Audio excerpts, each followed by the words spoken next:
வணக்கம், நான் சோலையார்முகம். இந்த காணொலியில் நம்ம என்ன பார்க்க போகிறோம் அப்படின்னா, ஒரு புத்தகத்தை பற்றிய அறிமுகம் தான் இந்த காணொலியில் நம்ம பார்க்க போகிறோம். சரி, அது என்ன புத்தகம் அப்படின்னா, இரத்தக்காவு சிறுகதை தொகுப்பு.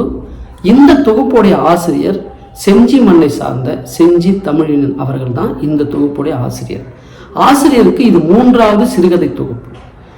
இவருடைய முதல் சிறுகதை தொகுப்பு 2019 ஊராகாலி அப்படிங்கிற ஒரு சிறுகதை தொகுப்பு வெளிவந்து திருப்பூர் இலக்கிய விருது, சௌமா இலக்கிய விருது, படைப்பாளி பேரியக்கத்தோடைய விருது, இப்படின்னு நிறைய விருதுகளை பெற்று நடுநாட்டு மக்களுடைய பேரன்பு பெற்ற ஒரு சிறுகதை தொகுப்பு தான் அந்த ஊராகாலி. அதுக்கு பிறகு 2021 மொடாக்குடியன் அப்படிங்கிற ஒரு தொகுப்பு வெளிவந்து, அதுவும் ஏறத்தாழ எளிய மக்களை வாசகர்களை சென்றடைந்த ஒரு கதை தான் இந்த மொடாக்குடியன். 3வதாக இப்போது வெளிவந்திருக்கிற இந்த சிறுகதை தொகுப்பு தான் கசாப்பு கடை அப்படிங்கிற ஒரு சிறுகதை தொகுப்பு. இதில் நான் இப்போ தான் நான் வாசிச்சுட்டு இருக்கேன். மீட்கப்படும் வண்ணங்கள் அப்படிங்கிற அந்த 15 சிறுகதையில் முதல் சிறுகதை மீட்கப்படும் வண்ணங்கள். மிக சிறப்பான ஒரு பெண் இந்த சமூகத்தில் எதிர்கொள்கின்ற அதிர்வுகளும் உளவியல் சிக்கலையும் பாதுகாப்பின்மையும் மிக என்ன சொல்றதுன்னா, ஒரு மனம் சார்ந்த அரசியல், உடல் அரசியல், உளவியல் அரசியலை ரொம்ப அழகா அந்த மீட்கப்படும் வண்ணங்கள் சிறுகதையில அழகா பதிவு செஞ்சிருக்காரு. பெருமாத்தா அப்படிங்கிற ஒரு பெண் திருமணமாகறாங்க. திருமணமாகி தன்னுடைய கணவனோடு முதல் இரவை அவங்க எதிர்கொள்ளும் போது அவங்க மீது எழுப்பப்படுகின்ற முதல் கேள்வி, முன்ன பின்ன அனுபவம் இருக்கா அப்படின்னு புருஷங்காரன் கேட்பான். அந்த முதல் கேள்வி தான் இந்த சமூகத்துல அவங்க எதிர்கொள்கின்ற முதல் பிரச்சனை, முதல் அதிர்வு. அதுதான். அதுல இருந்து ஆரம்பிச்சு அந்த திருமணம் கசந்து, பிறகு இன்னொரு 2வது திருமணம் உருவாகி, அந்த திருமணமும் கசந்து, திருமண வாழ்க்கையை வெறுத்து, அப்பாவை இழந்து அம்மாவோடு குழந்தைகளோடு அவங்க சென்னைக்கு வராங்க. சென்னைக்கு ஒரு வாடகை வீட்டில் தங்கி, அங்கிருந்து ஒரு ஜவுளி கடையில் வாடிக்கையாளர்களை கையெடுத்து கும்பிட்டு, சிரிச்ச முகத்தோட கையெடுத்து கும்பிட்டு வரவேற்கிற அந்த ரிசப்ஷன் கேலாக அவங்க வேலைக்கு சேர்றாங்க. வேலைக்கு சேரும்போது அங்கே கூட வேலை பார்க்குற அந்த ஆணாதிக்க மனதில் இருக்கிறவங்க அந்த பெண்களை எந்த அளவுக்கு ஒரு போதைப் பொருளாக அணுகிறாங்க, அங்கே இருக்கிற பிரச்சனை என்ன, வலி என்ன, அங்கே இருக்கிற அதிர்வு என்ன, அந்த வாழ்வில் அவங்க எதிர்கொண்டுட்டு அதுக்கப்புறம் அந்த வாழ்க்கையை அவங்க மிக தைரியமாக வாழ்கின்ற அந்த மனப்பக்குவத்தை அவங்க பெறுவது மாதிரி அந்த கதை முடிஞ்சிருக்கும். பெருமாத்தா என்கிற பெயரில் தொடங்கிய அந்த ஒரு பெண் சுகந்தி என்கிற இன்னொரு பெயரை அடைகிறாள். அதற்கு பிறகு காயத்ரி என்கிற 3வது ஒரு பெயரை அடைகிறாள். அதாவது அவளுக்கு பிடிச்ச பேரை, முதல் பேர் பெருமாத்தா மட்டும்தான் பெத்தவங்க வச்ச பேர்.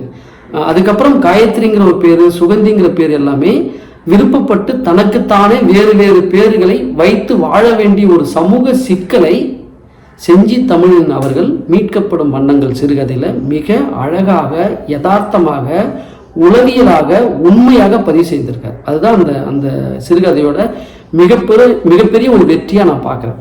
சரி, இவர் இன்னும் வேற என்ன புத்தகங்கள் எழுதியிருக்காரு அப்படின்னா, இவர் ராக்காச்சி பொம்மை, சொப்புக்கடை அப்படிங்கிற கவிதை தொகுப்புலாம் வெளியிட்டிருக்காரு.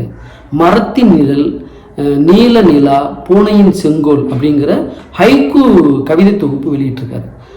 அதுக்கப்புறம் ஊத்தாம்பல்லா அப்படிங்கிற 400 பக்கங்களுக்கு மேலான ஒரு சிறந்த ஒரு நாவலை வெளியிட்டிருக்காரு. அதை நான் இன்னும் வாசிக்கல. இது போன்ற அவருடைய எழுத்து பயணம், இலக்கிய பயணம் மிக அற்புதமாக பயணித்து கொண்டிருக்கிறது. அவர் இன்னும் நிறைய எழுதணும்.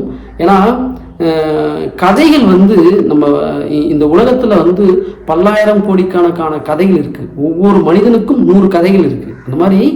ஆனால் நம்ம இந்த சமூகத்தில் இருக்கிற துயரங்களை, அன்பை, உளவியல் சிக்கலை, வலியை, மகிழ்ச்சியை நம்ம பார்த்துருப்போம், அல்லது நம்ம அதை பார்க்காம கடந்து போயிருப்போம். இப்படி வாழ்க்கையில் இருக்கிற ஒவ்வொரு நிகழ்வுகளையும், அற்புதங்களையும் இலக்கியம்தான் பதிவு செய்து விட்டு போகிறது. நமக்கு பின்னாடி வாழ போகிறவங்க, இவங்களுக்கு எல்லாத்துக்கும் நம்ம சேர்த்து வைக்கிற ஒரு பொக்கிஷம் அப்படின்னா வாழ்க்கையை தான், எப்படி வாழ்ந்தோம் அப்படிங்கிற அந்த பதிவுகளை, அந்த குறிப்புகளை தான் நம்ம அவங்களுக்கு கொடுத்துட்டு போகிறோம். அதை எந்த வடிவத்தில் நம்ம கொடுக்குறோம் அப்படின்னா, சிலைகளாக, கதைகளாக எப்படி நம்ம கொடுத்துட்டு போகிறோம். அது மாதிரி கவிதைகளாகவும் கதைகளாகவும் தான் நமக்கு பின்னாடி வர அந்த ஜென்ரேஷனுக்கு நம்ம ரொம்ப பொக்கிஷமாக நம்ம கொடுத்துட்டு போகிறோம். அதனால் படைப்பாளர்கள் என்பது சமூகத்தில் மிகவும் போற்றப்பட வேண்டிய ஒரு ஆட்கள் அப்படிங்கிறது தான் ரொம்ப முக்கியமான ஒரு விஷயம். இதில் மீட்கப்படும் வண்ணங்கள் அப்படிங்கிற அந்த சிறுகதை தொகுப்பில் எனக்கு பிடிச்ச ஒரு 2 இடத்துல சில வரிகள் வந்து என்னை ரொம்ப நெகிழ்ச்சிக்குள்ளானது. அந்த வரியை மட்டும் நான் உங்கள்கிட்ட வாசிச்சு காமிக்கிறேன்.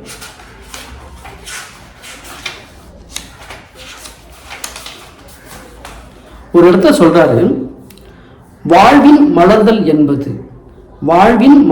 என்பது எங்காவது ஒரு தருணத்தில் நிகழ்ந்து விடாதா என்று மனம் போராடி கொண்டே இருக்கிறது. அந்த யுத்தம் வெளியே தெரிவதில்லை. மறுபடியும் படிக்கிறேன். வாழ்வின் மலர்தல் என்பது எங்காவது ஒரு தருணத்தில் நிகழ்ந்து விடாதா என்று மனம் போராடி கொண்டே இருக்கிறது. அந்த யுத்தம் வெளியே தெரிவதில்லை அப்படின்னு ஒரு இடத்துல சொல்றாரு. எவ்வளவு ஒரு அழகான ஒரு விஷயம் பாருங்க. வாழ்க்கை இந்த எல்லா மனிதர்களுக்குள்ளேயும் ஆழ்மனசுக்குள்ள ஒரு ஏக்கம் இருக்கும். நமக்கு பிடிச்ச மாதிரியான ஒரு வாழ்க்கை ஏதோ ஒரு நாளில், ஏதோ ஒரு நிமிஷத்துல, ஏதோ ஒரு நொடியில நடந்துடும் அப்படின்னு தான் ஒவ்வொரு நொடியும் ஒவ்வொரு நாளும் நம்ம ஏங்கிட்டு இருக்கோம்.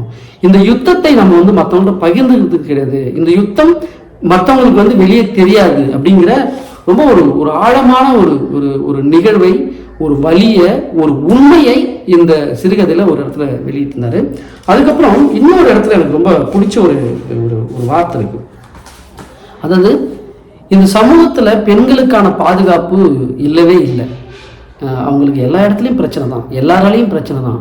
அவங்க நினைக்கிற ஒரு சுதந்திரத்தை, அவங்க நினைக்கிற ஒரு இயல்பான ஒரு வாழ்க்கையை, அவங்க தேடுகின்ற ஒரு நிம்மதியை சத்தியமாக இந்த சமூகம் அவங்களுக்கு தரவே இல்லை. அதை நம்ம வந்து எல்லா ஆண்களுமே அதுக்கு பொறுப்பேற்றுக்கணும், ஒத்துக்கணும்.